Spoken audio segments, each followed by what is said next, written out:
Assalamualaikum warahmatullahi wabarakatuh. Hai semua, berjumpa lagi dengan saya Arvina Dwi Aprilia di aplikasi Kekwi ID, solusi mudah dan menyenangkan belajar keseimbangan kimia. Nah, teman-teman, setelah kita melewati video 1 sampai dengan 7, kita sudah mempelajari banyak sekali hal terkait keseimbangan kimia. Nah, di video terakhir ini, di video 8, kita akan membahas mengenai submateri terakhir, yakni keseimbangan kimia dalam proses industri, dan dilanjutkan dengan penutup. Jadi, sebelum kita memulai pembelajaran, marilah kita berdoa terlebih dahulu ya.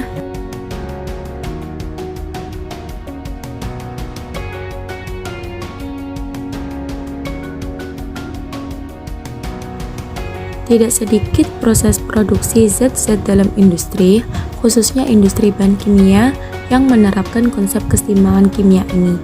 Misalnya saja, dalam proses pembuatan amonia atau NH3 dan juga proses pembuatan asam sulfat atau H2SO4. Nah, lantas apa sih tujuan mereka menerapkan konsep keseimbangan kimia dalam proses industri? Hal ini bertujuan agar proses industri mendapatkan hasil sebanyak-banyaknya dan produk yang berkualitas, namun proses yang ditempuh itu relatif efektif, relatif efisien, dan tidak memerlukan biaya yang lebih besar. Untuk keseimbangan kimia dalam industri amonia dan asam sulfat, mari kita bahas satu persatu ya.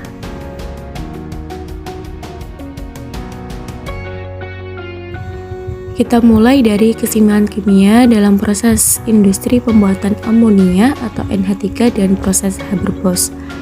Di sini, pada dasarnya, unsur nitrogen terdapat di atmosfer dengan presentasi sebanyak 78% dari volume keseluruhan unsur-unsur penyusunnya.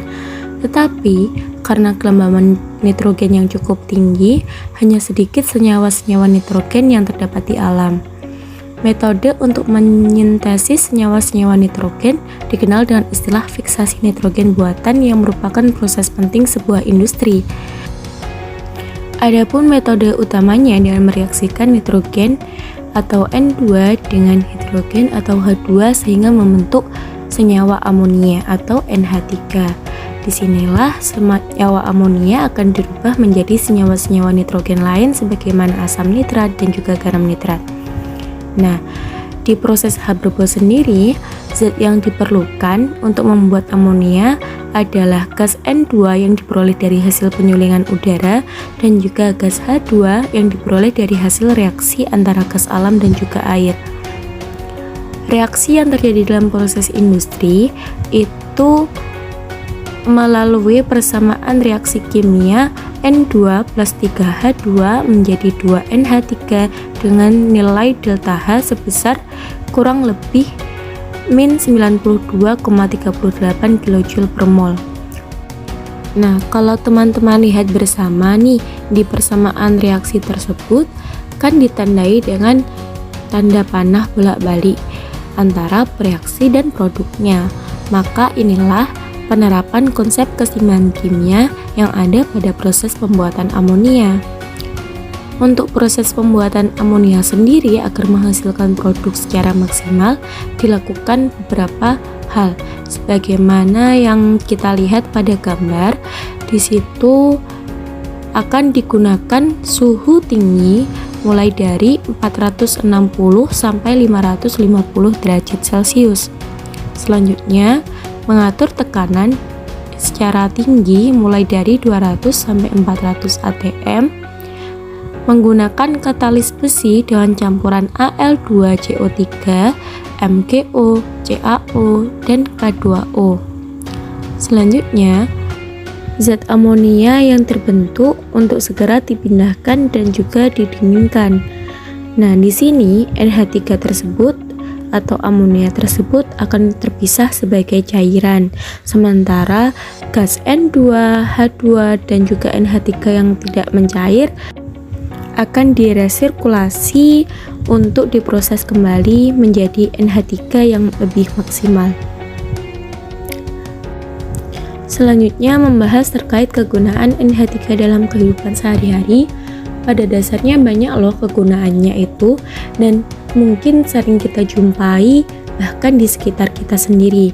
Mulai dari NH3 sebagai bahan pembuatan pupuk urea, untuk pembuatan berbagai macam monomer yang mengandung nitrogen, untuk industri nilon, polimer-polimer akrilat, busa poliuretan, dan juga bahan industri farmasi, bahan organik atau organik, deterjen, dan larutan pembersih lain, serta dalam skala yang lebih besar, amonia ini juga bisa digunakan sebagai bahan peledak atau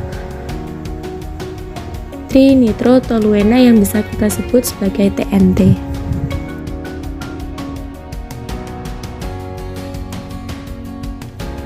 Next, kita ke pembahasan mengenai kesetimbangan kimia dalam proses industri asam sulfat atau H2SO4. Di sini banyak sekali proses yang bisa digunakan.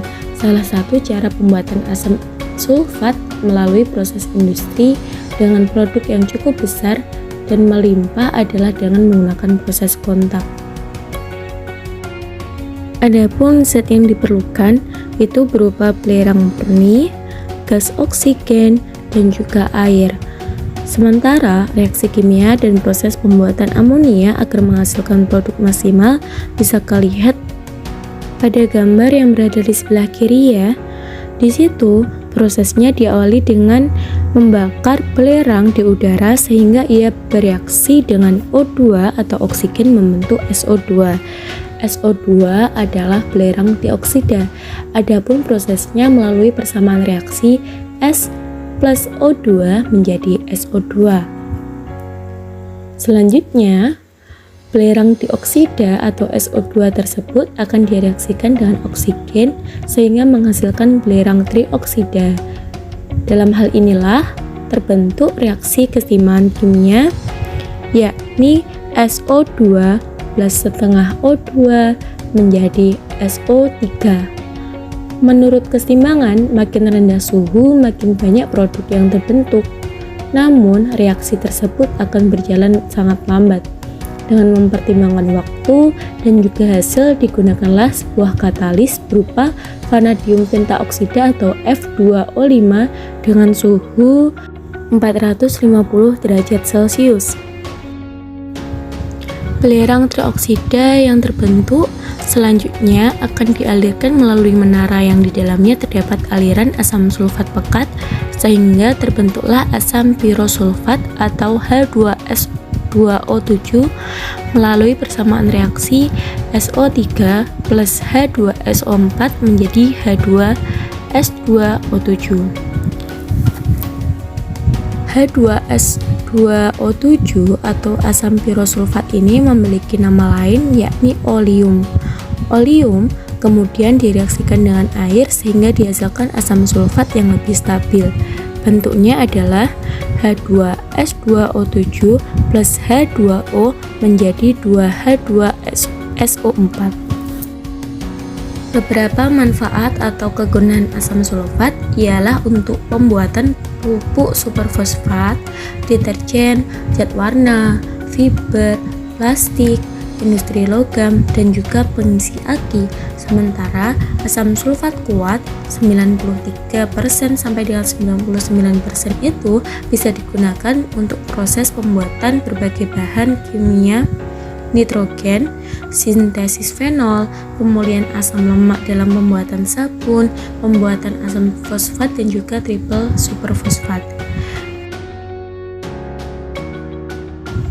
Nah, teman-teman, sampailah kita ke penghujung materi dari kesetimbangan kimia ini. Kalau kita ingat-ingat kembali, kita telah melewati 8 video yang isinya terkait submateri-submateri pada kesetimbangan kimia. Mulai dari reaksi kimia, terus ada lagi konsep kesetimbangan kimia, jenis-jenis kesetimbangan kimia, etapan kesetimbangan, terus pergeseran kesetimbangan kimia, kesetimbangan kimia dalam proses alam, dan yang terakhir ini tadi adalah kesetimbangan kimia dalam proses industri. Dari pemaparan materi tersebut, dapat dipahami bahwasanya dalam penciptaan alam semesta beserta isinya, Allah Subhanahu wa Ta'ala telah dasarkan atas hukum keseimbangan. Apa-apa yang nampak di alam semesta merupakan kitabullah yang selalu menjadi sumber inspirasi bagi siapapun yang mendayagunakan pikiran dan kemampuannya dalam mengeksplorasinya.